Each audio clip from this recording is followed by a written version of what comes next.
Hi friends, டேஸ்டியான புளிக்குழம்பு எப்படி பண்ணலாம்னு சொல்லி பார்க்கலாம். ஃபஸ்ட்டு ஒரு கடாய் எடுத்துக்கலாம். தேவையான அளவு ஆயில், கட் பண்ணி வச்சிருந்த உருளைக்கிழங்கு, கத்தரிக்காய், முருங்கைக்காய், ஒரே ஒரு தக்காளி மட்டும் ஆட் பண்ணிக்கிறேன். எல்லாத்தையும் நல்லா கலந்து விட்டுக்கலாம். ஒரு 10 நிமிஷம் நல்லா க்ளோஸ் பண்ணி வச்சுருங்க. 10 நிமிஷம் கழித்து பார்த்தோம்னா நம்மளுக்கு காய் நல்லா வெந்திருக்கும். இப்போ இந்த ஸ்டேஜில் குழம்பு பொடி வந்து ஆட் பண்ணிக்கலாம். நான் மகாராஜா குழம்பு பொடி வந்து யூஸ் பண்ணிக்கிறேன். 10 ரூபா பாக்கெட்டு 1. நெக்ஸ்ட்டு அரைச்சி வச்சுருந்த விழுதையும் ஆட் பண்ணிக்கிறேன். தேங்காய், வெங்காயம் வந்து நல்லா மையாக அரைச்சிக்கோங்க. அப்போ தான் புளிக்குழம்புக்கு வந்து ரொம்ப டேஸ்டியாக இருக்கும். எல்லாத்தையும் கலந்துட்டு இதுக்கு தேவையான வாட்டர், கொஞ்சமாக புளிக்கரைசல், மஞ்சள் தூள் வந்து ஆட் பண்ணிக்கிறேன்.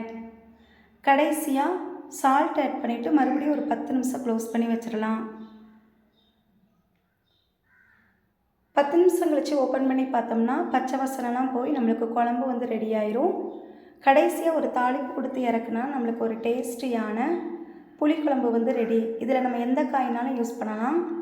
மறக்காமல் செஞ்சு பாருங்கள்.